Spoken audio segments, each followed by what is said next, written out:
മനുഷ്യ മനസ്സിനെ ഏത് രീതിയിലും ആക്കിയെടുക്കാനുള്ള പൂർണ്ണ സ്വാതന്ത്ര്യമുള്ള ഒരു ജീവിതത്തിൻ്റെ ഉടമകളാണ് നമ്മൾ. നമ്മളാരും അറിയുന്നില്ല ജീവിതം മുഴുവൻ മനസ്സുമായി ബന്ധപ്പെട്ടതാണ്. മനസ്സിൻ്റെ ചിന്തകൾക്കനുസരിച്ചാണ് ഒരു വ്യക്തി കഴിവുള്ളവനും കഴിവില്ലാത്തവനും ഒക്കെ ആവുന്നത്. അല്ല ദൈവം മുകളിലിരുന്ന് എഴുതി വെച്ചാൽ. അപ്പം നിങ്ങൾ ചോദിക്കും ഓട്ടിസമൊക്കെയോ? ഓട്ടിസം അവരുടെ ന്യൂറോ സിസ്റ്റം വീക്കായിപ്പോയി. അപ്പോൾ അവർക്ക് ഈ ശരീരത്തിലൂടെ പ്രവർത്തിക്കുന്നതിനുള്ള പരിമിതിയുണ്ട്.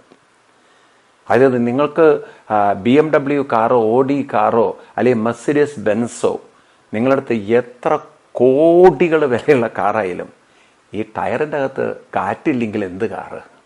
അത് മാരുതിയിൽ ശരി, അംബാസഡർ ആയാലും ശരി, ഓടിയാലും ശരി ഒക്കെ കണക്കാണ്.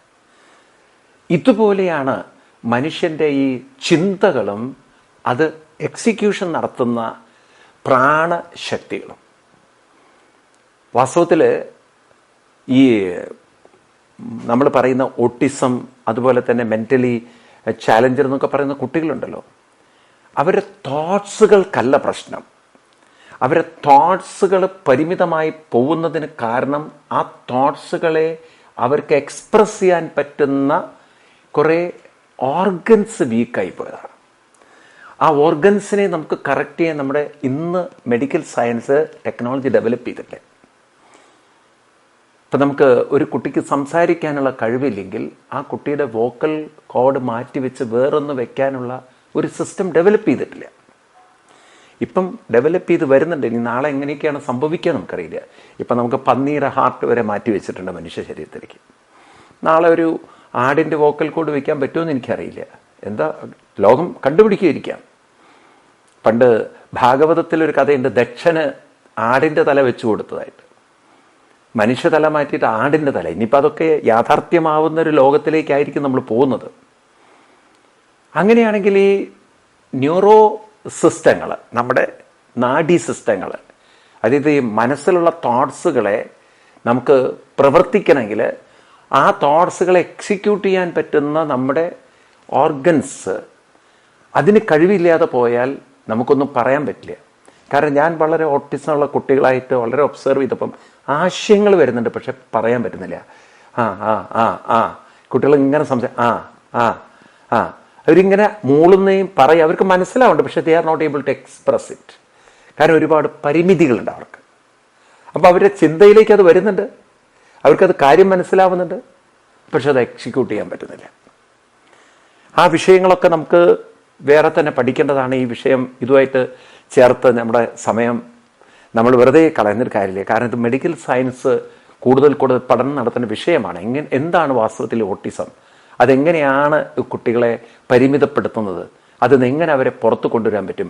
ഇത് ഭാരതത്തിൻ്റെ ചിന്തകളുമായി ചേർത്തുകൊണ്ട് പഠിക്കുകയാണെങ്കിൽ ഒരുപക്ഷെ ഇതിനൊരു പരിഹാരം എളുപ്പത്തിൽ കണ്ടെത്താൻ പറ്റും. കാരണം നമ്മുടെ പൂർവികന്മാർ ഇതിനെക്കുറിച്ച് ഒരുപാട് വെളിച്ചം വീശുന്ന കാര്യങ്ങൾ എഴുതി വച്ചിട്ടുണ്ട്. നിൽക്കട്ടെ, ഞാൻ പറഞ്ഞു വരുന്നത് സാധാരണ മനുഷ്യർ, ഒരുവിധം എല്ലാം നോർമലായി നടക്കുന്ന മനുഷ്യർ, അത്തരം ആളുകൾക്ക് പോലും മാനസികമായ പല പ്രശ്നങ്ങളും അവരെ പുറകോട്ട് വലിക്കുന്നു.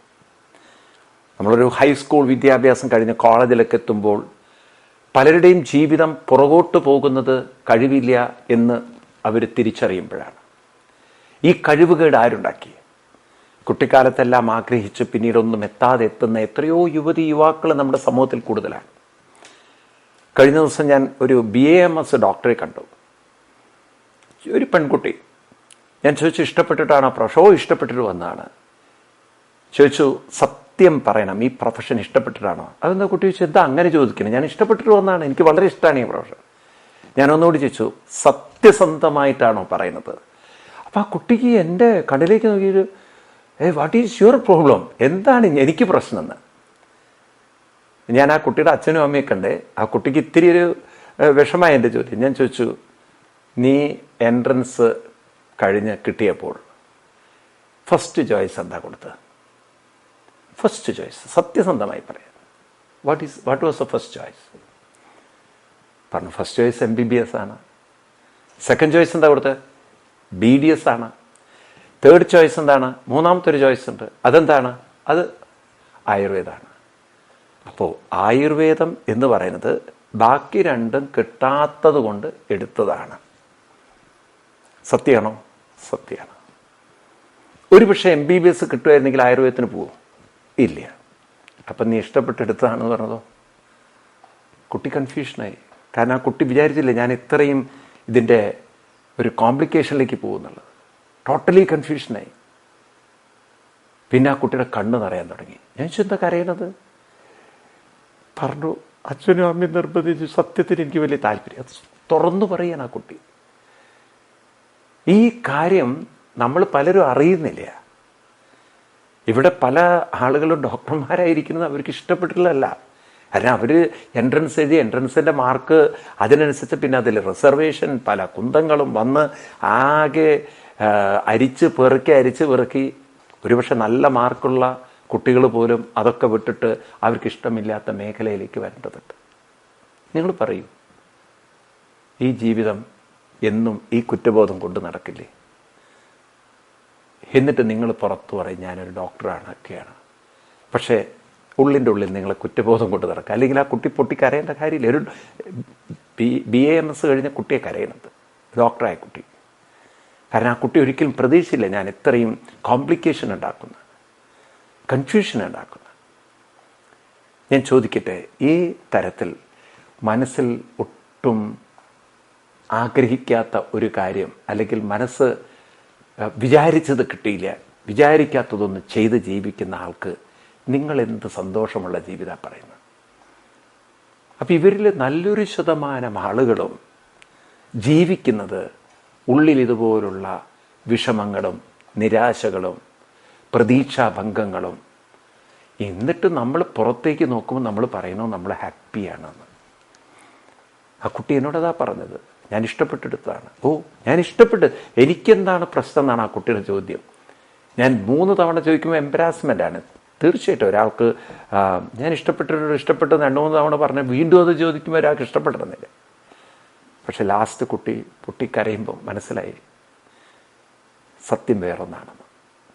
ഈ തരത്തിൽ നമ്മൾ ഈ ഭൂമിയിൽ ജീവിക്കാൻ ബാധ്യസ്ഥരാണ്. ഇപ്പം എനിക്കോ നിങ്ങൾക്കത് മാറ്റം വരുത്താൻ പറ്റില്ല. കാരണം എൻ്റെ ആഗ്രഹം BAMS അല്ല MBBS ആയിരുന്നു, എനിക്ക് BAMS ആണ് കിട്ടിയത് എന്ന് പറഞ്ഞ് കരഞ്ഞിരിക്കാൻ പറ്റും? നമുക്ക് മുന്നോട്ട് പോയേ പറ്റുള്ളൂ. ഞാൻ ആ കുട്ടിയോട് പറഞ്ഞു, ഇനി നിനക്കത് ഇഷ്ടപ്പെട്ട് ജീവിക്കണമെന്ന് ആഗ്രഹമുണ്ടോ? എന്തായാലും നമുക്ക് ഇതല്ല ചോയ്സ്. നിനക്ക് MBBSലേക്ക് പോകാൻ പറ്റില്ല, ഇനി BAMS. റിയലി അതിലൊരു നല്ല ഡോക്ടറായിട്ട് ജീവിക്കാൻ ആഗ്രഹമുണ്ടോ? അപ്പം ആ കുട്ടി പറഞ്ഞു, എനിക്കത്ര മനസ്സിങ്ങനെ കൺഫ്യൂഷനാണ് ഇപ്പോഴും, വേണോ വേണ്ടേ, ഞാൻ മുന്നോട്ട് പോകണോ? ഞാൻ പറഞ്ഞു, ഇതല്ലാതെ എന്താ ഓപ്ഷൻ ഉള്ളത്? അപ്പോൾ അവൾ പറഞ്ഞു, ഞാൻ വേറെ എന്തെങ്കിലും എൻട്രൻസ് മറ്റേ പരീക്ഷ എഴുതി ബാങ്ക് ടെസ്റ്റുകളൊക്കെ എഴുതി. ആലോചിച്ച് നോക്കണം, ഒരു BAMS ഡോക്ടർ ബാങ്ക് ടെസ്റ്റ് എഴുതി ക്ലർക്കായിട്ടിരിക്കേണ്ട ഗതികേട്. നമ്മുടെ കേരളത്തിൻ്റെ ഒരു ദുരവസ്ഥ. ചോദിച്ചു, നിനക്ക് നല്ലൊരു ഡോക്ടറാവണ്ടേ? പറഞ്ഞു, അങ്ങനെ പറ്റുമെന്ന് എനിക്ക് തോന്നില്ല. അതാണ് നമ്മുടെ സമൂഹം ചെയ്ത ഏറ്റവും വലിയ പ്രശ്നം. പലർക്കും പറ്റുമോ എന്ന് തോന്നുന്നില്ല, ഒരു മാറ്റം വരുത്താൻ പറ്റുമെന്ന് തോന്നുന്നില്ല. എന്തായാലും ഇത്ര എത്തി, ഇനി ഇവിടെ നിന്ന് ഒരു കഴിവുള്ള വ്യക്തിയെ, കൂടുതൽ ശക്തിയുള്ള ഒരു വ്യക്തിയെ എന്നിൽ ഡെവലപ്പ് ചെയ്യാൻ പറ്റുമോ എന്ന് തോന്നുന്നില്ല. അത് ആരാ കാരണം? നമ്മൾ അങ്ങനെ പറ്റുന്ന ഒരു ജീവിത രീതി കാണിച്ചു കൊടുത്തിട്ടില്ല.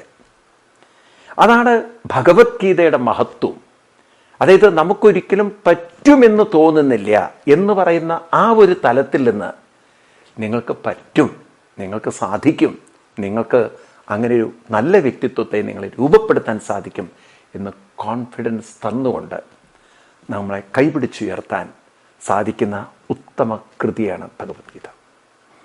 അതാണ് ഗീതയുടെ മഹത്വം, അതാണ് ഗീതയുടെ ശ്രേഷ്ഠത. അതുകൊണ്ടാണ് ഗീത പഠിക്കണം എന്നത് നമ്മുടെ ജീവിതത്തിലെ ഒരു വ്രതമായി കൊണ്ട് നടക്കേണ്ടത്. അപ്പം എങ്ങനെയാണ് നമുക്ക് ഇനി പറ്റുമോ, ഇനി നല്ലൊരു വ്യക്തിത്വം രൂപപ്പെടുത്താൻ പറ്റുമോ? നമ്മുടെ നാടൻ ഭാഷയിൽ പറയാൻ എന്തായാലും നനഞ്ഞൊരു കുളിച്ചു കയറാൻ പറ്റുമോ? ഇതിലെങ്ങനെ എനിക്ക് എൻ്റെ കഴിവും സാമർഥ്യവും ശക്തിയും മഹത്വവും പ്രൂവ് ചെയ്യാൻ പറ്റും? ആ ഒരു വഴി കൃഷ്ണൻ കാണിച്ചു തരികയാണ് 37-ാം ശ്ലോകത്തിൽ. നമ്മൾ കഴിഞ്ഞ ക്ലാസ്സിൽ കണ്ടു, എങ്കിലും ഒന്നുകൂടി ആ ശ്ലോകം ചൊല്ലാം. 4-ാം അധ്യായത്തിലെ 37-ാം ശ്ലോകം. യഥൈതാംസി സമിദ്യോഗ്നി ഭസ്മസാൽ കുരുതേർജുന ജ്ഞാനാഗ്നി സർവകർമാണി ഭസ്മസാൽ കുരുതേ തദാ. കഴിഞ്ഞ ക്ലാസ്സിൽ നമ്മൾ അതിൻ്റെ ഒരു മീനിങ് കണ്ടതാണ്, എങ്കിലൊന്നുകൂടി ആവർത്തിക്കാം. യഥാ എപ്രകാരമാണോ ഏതാംസി, ഏതാംസി എന്ന് പറഞ്ഞാൽ വിറക് കമ്പുകൾ, അഗ്നി സമിദ്യോഗ്നി കത്തിക്കൊണ്ടിരിക്കുന്ന അഗ്നിയിലേക്ക്, സമിദ്ധം കത്തിജ്വലിക്കുന്ന അഗ്നിയിലേക്ക് വിറകിട്ട് കഴിഞ്ഞാൽ ഭസ്മസാദു കുരുതേ ഭസ്മമായി തീരുന്നത്, ആ വിറക് മുഴുവൻ ചാരമായി തീരും. ഇപ്പൊ കത്തുന്ന തീയിലേക്ക് വിറകിട്ട് കഴിഞ്ഞാൽ അത് ചാരമായി തീരുമെന്ന് നമ്മളൊക്കെ കണ്ണുകൊണ്ട് കാണുന്ന കാര്യം. നിങ്ങൾ വിറക് വീട്ടിൽ അടുപ്പിൽ ഉപയോഗിച്ചാലും, പറമ്പുള്ളവർ ചപ്പുചവറുകൾ കൂട്ടി തീയിട്ടാലും, ഇനി നിങ്ങൾ പുറത്തെവിടെയെങ്കിലും കച്ചറ കൂട്ടി അത് തീയിട്ടാലും, ultimately everything turn to ash. നമ്മൾ കാണുന്നു, എല്ലാം കത്തിച്ചാമ്പലാണ്. ഈവൻ പല സ്ഥലങ്ങളിലും ഷോർട്ട് സർക്യൂട്ട് വന്ന് അപ്പോഴും ബിൽഡിംഗ് കത്തുന്നു, അവിടുത്തെ സാധന സാമഗ്രികൾ കത്തുന്നു, അവസാനം എല്ലാം ടേൺ ടു ആഷ്, ചാരമായി തീരും. ഇതാർക്കും സംശയമില്ല, ഒരു ഡൗട്ടുമില്ല. അതുകൊണ്ടാണല്ലോ ഇപ്പം നമുക്ക് ഈ ബിൽഡിങ്ങിലെല്ലാം ഫയർ എക്സ്റ്റിങ്ക്വിഷറും ഫയർ ബ്രിഗേഡ്, ഫയർ പ്രൊട്ടക്ഷനൊക്കെ വേണ്ടി വരുന്നത്, സേഫ്റ്റി പാർട്ടുകളൊക്കെ. കാരണം എപ്പോഴെങ്കിലും അഗ്നിബാധ വരാൻ സാധ്യതയുള്ളത്, ഉപയോഗിക്കുന്ന കറണ്ടിൽ നിന്നായാലും ഗ്യാസിൽ നിന്നായാലും ഒക്കെ തീ പിടിക്കാൻ സാധ്യത. അപ്പം ഇവിടെ എപ്രകാരമാണോ വിറക് അടുപ്പിലിട്ട് അത് ഭസ്മമായി തീരുന്നത്, ഇതുപോലെ ഇവിടെ വിറകായി നിൽക്കുന്നത് നമ്മുടെ ഉള്ളിലുള്ള ശീലങ്ങളാണ്, സ്വഭാവങ്ങളാണ്, ചിന്തകളാണ്. ഇതിനെയാണ് നമുക്ക് ഭസ്മമാക്കി മാറ്റേണ്ടത്. ഞാൻ പറഞ്ഞു കഴിഞ്ഞ ക്ലാസ്സിലും, ഭസ്മം എന്ന് പറയുന്നത് നമ്മളെ സംബന്ധിച്ച് ആദരിക്കുന്ന ഒരു സാധനമാണ്.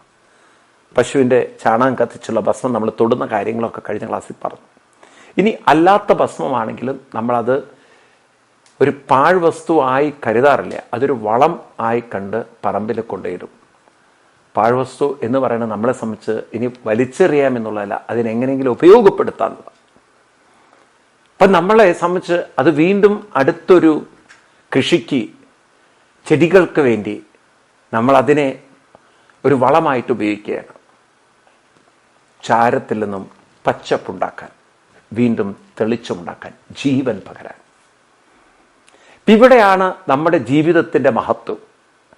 നമ്മുടെ സകല സ്വഭാവങ്ങളെയും ശീലങ്ങളെയും നമുക്ക് ഭസ്മസാത് കുരുതേ ഭസ്മമാക്കാൻ സാധിക്കും. ഏതഗ്നി കൊണ്ട്? ജ്ഞാനാഗ്നി, ജ്ഞാനമാകുന്ന അഗ്നി.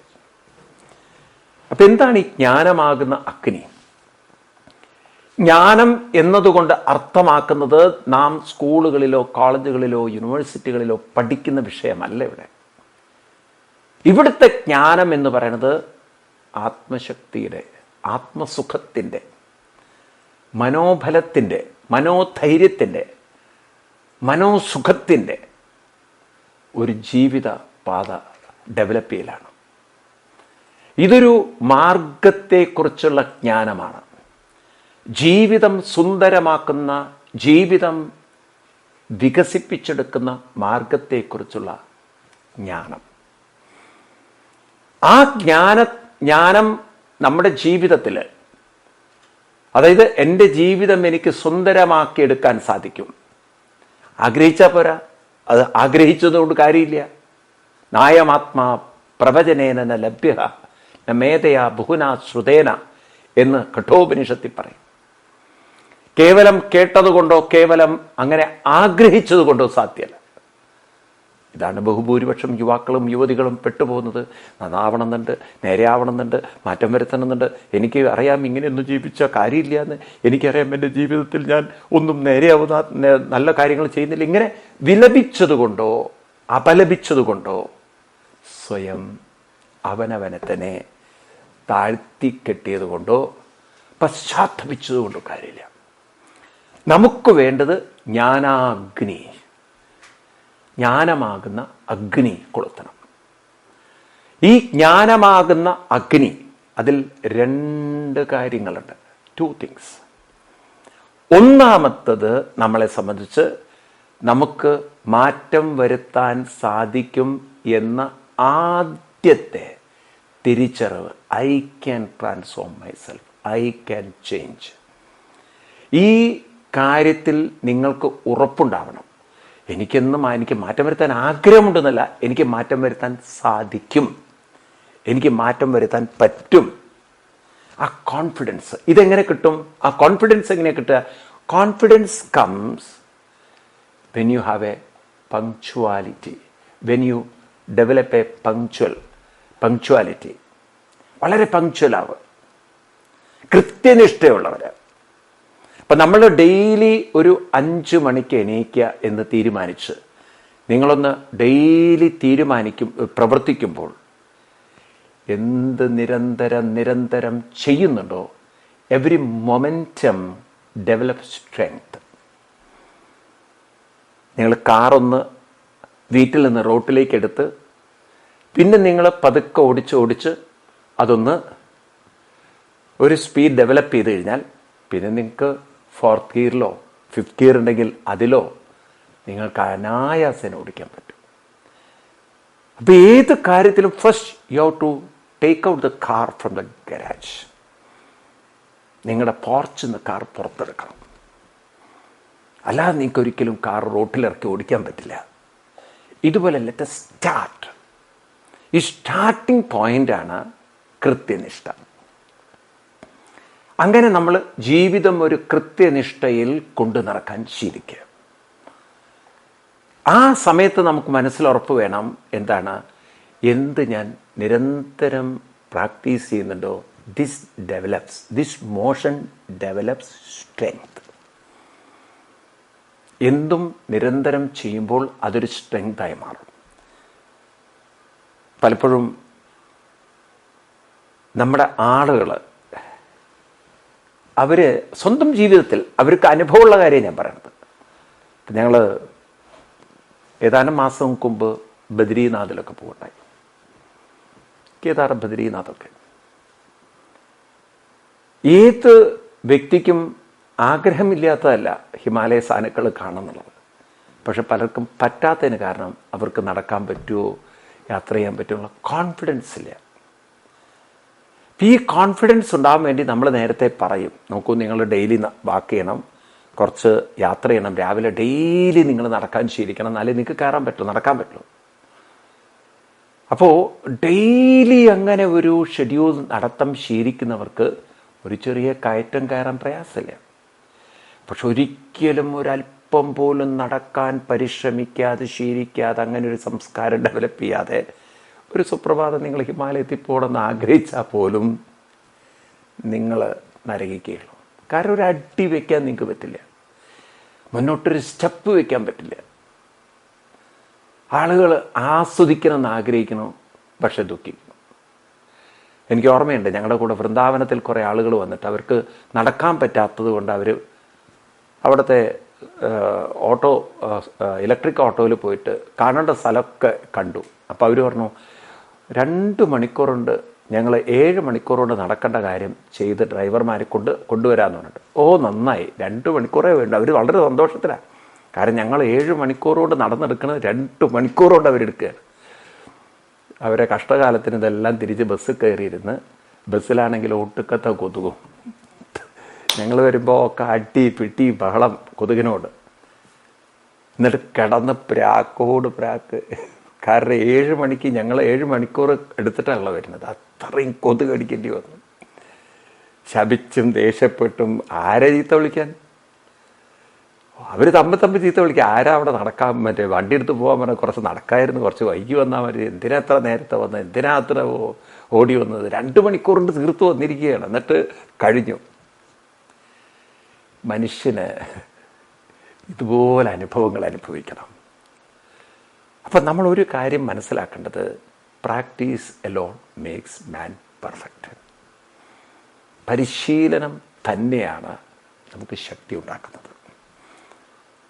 ഡെയിലി നിങ്ങളൊരു 108 പ്രാവശ്യം നാമം ജപിച്ച് നോക്കൂ, അത്രയും ശക്തി നിങ്ങളിലുണ്ടാവും. ഇന്നത്തെ യുവതി യുവാക്കളോട് എനിക്ക് പറയാനുള്ളത്, ഒന്ന് കണ്ണടച്ച് ഒരു 3 പ്രാവശ്യം പ്രാണായാമം അത്രയും എടുത്തോളൂ. നിങ്ങൾ 3 പ്രാവശ്യം ഓംകാരം, എന്നിട്ട് നിങ്ങൾ വളരെ ലളിതമായൊരു മന്ത്രം, അമ്മേ നാരായണ, ദേവി നാരായണ, ലക്ഷ്മി നാരായണ, ഭദ്രേ നാരായണ, ഇതൊരു 108 പ്രാവശ്യം ചെല്ലും. പക്ഷെ ഭാവന വയ്ക്കൂ, പ്രകൃതിയാണ് അമ്മ.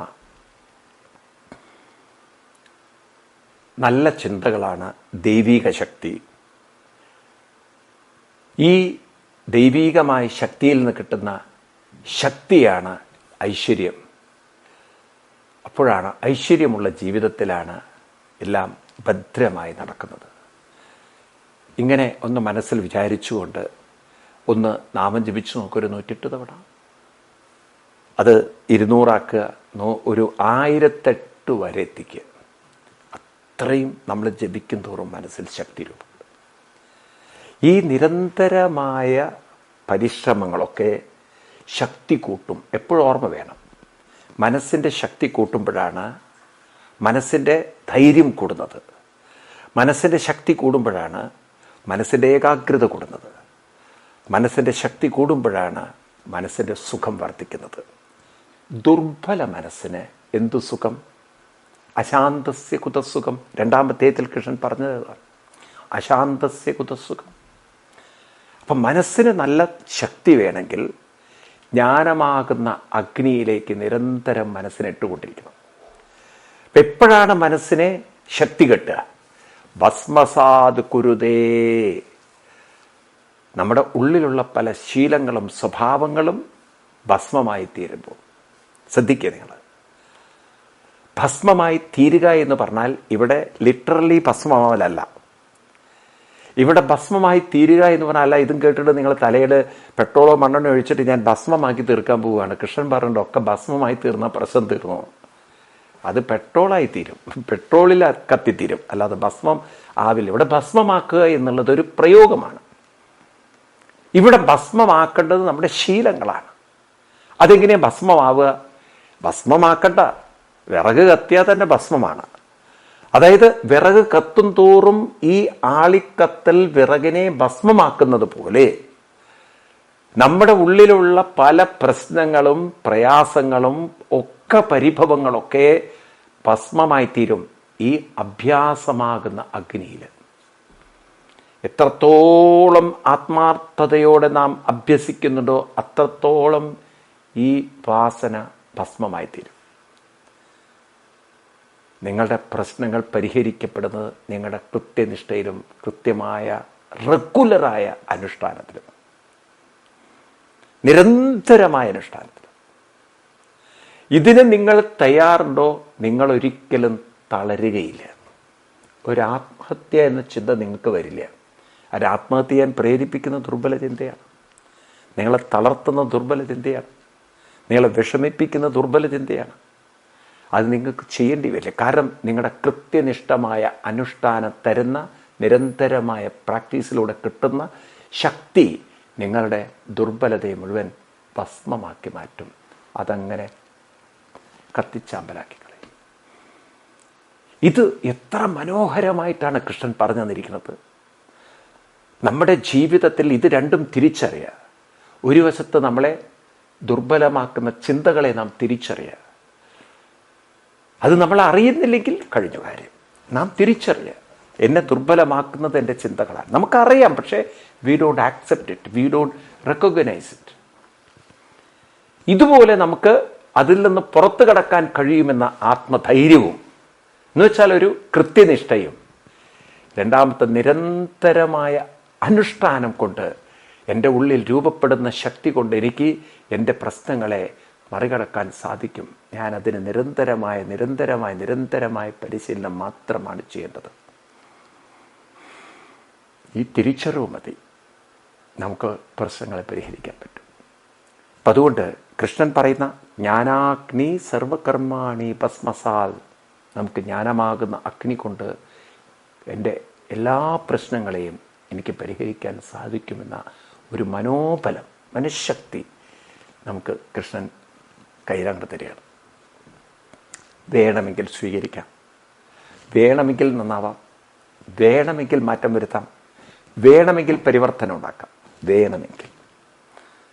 ഗീതയിൽ അവസാനം കൃഷ്ണൻ പറയും, കൃഷ്ണ അർജുനോട് പറയും, അർജുന വിമർശയേത ശേഷേണ യഥാ ഇച്ഛസി തഥാ കുരു. യഥാ ഇച്ഛസി, നീ എന്താണ് ആഗ്രഹം അതുപോലെ ചെയ്തോളൂ. നന്നാവണം എന്നുണ്ടെങ്കിൽ മാർഗമുണ്ട്. ദുർബലരായിട്ട് ജീവിച്ചാൽ മതി, ഓക്കെ കണ്ടിന്യൂ. അതല്ല, എനിക്കെൻ്റെ ജീവിതത്തിൽ നാളെ പല പ്രതിസന്ധികളും വരാം, ഞാനുമായി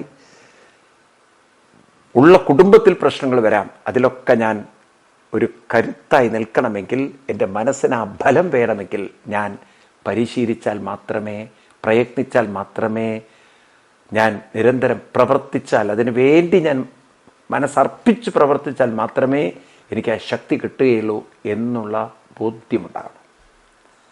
അല്ലാതെ നിങ്ങൾക്ക് സാധ്യമല്ല അത്. ഇപ്പം എപ്രകാരമാണോ വിറകങ്ങനെ നമ്മൾ തീയിലേക്കിട്ട് അത് കത്തി കത്തി കത്തി കത്തി കത്തി കത്തി ചാരമാകുന്ന പോലെ ഇവിടെ നമ്മുടെ അറിവോടുകൂടിയ പരിശീലനം അങ്ങനെ കത്തി കത്തി കത്തി കത്തി കത്തി കത്തി നമ്മുടെ ഉള്ളിലുള്ള അത് നിരന്തരമായ പരിശീലനത്തിൽ ആ ശക്തി രൂപപ്പെട്ട് രൂപപ്പെട്ട് രൂപപ്പെട്ട് രൂപപ്പെട്ട് രൂപപ്പെട്ട് ഇങ്ങനെ കരുത്ത് കൂടി പല പഴയ സ്വഭാവങ്ങളുടെ നേർമയായി വളരെ നേർത്ത് വന്ന് അതിൻ്റെ തീവ്രത കുറഞ്ഞ് ശക്തി കുറഞ്ഞ് വേനൽക്കാലത്തുള്ള വെള്ളച്ചാട്ടങ്ങൾ പോലെ മഴക്കാലത്ത് അതിൻ്റെ തീവ്രതയിലും ശക്തിയിലും അങ്ങനെ ചാടിക്കൊണ്ടിരുന്ന വെള്ളം ഒരു നൂല് പോലെ, അതിന് വെള്ളമില്ല, അതുപോലെ ഈ വാസന ഒരു നൂല് പോലെ അവസാനം ഭസ്മസാത് കുരുതേ. ഇത് നമ്മുടെ ജീവിതത്തിൽ സാധിക്കുമെന്ന് കൃഷ്ണൻ നമ്മുടെ കണ്ണു തുറപ്പിച്ച് നമുക്ക് ഉറപ്പ് തരികയാണ്. ഞാൻ പറഞ്ഞില്ലേ, വേണമെങ്കിൽ ഈ റൂട്ടിലൂടെ യാത്ര ചെയ്യാം, നന്നാവാം. അതല്ലെങ്കിൽ അങ്ങനെ തന്നെ ഏതും നമുക്ക് തിരഞ്ഞെടുത്ത് യാത്ര ചെയ്യാം. ഒരിക്കലും ദൈവത്തെ പഴി പറയരുത്. ദൈവം എന്നെ എങ്ങനെയാക്കി, വിധി എന്നെ എങ്ങനെയാക്കി, കാലം എന്നെ എങ്ങനെയാക്കി. ഏത് വിധിയെയും കഴിഞ്ഞുപോയതിനെ സ്മരിച്ചിരിക്കാതെ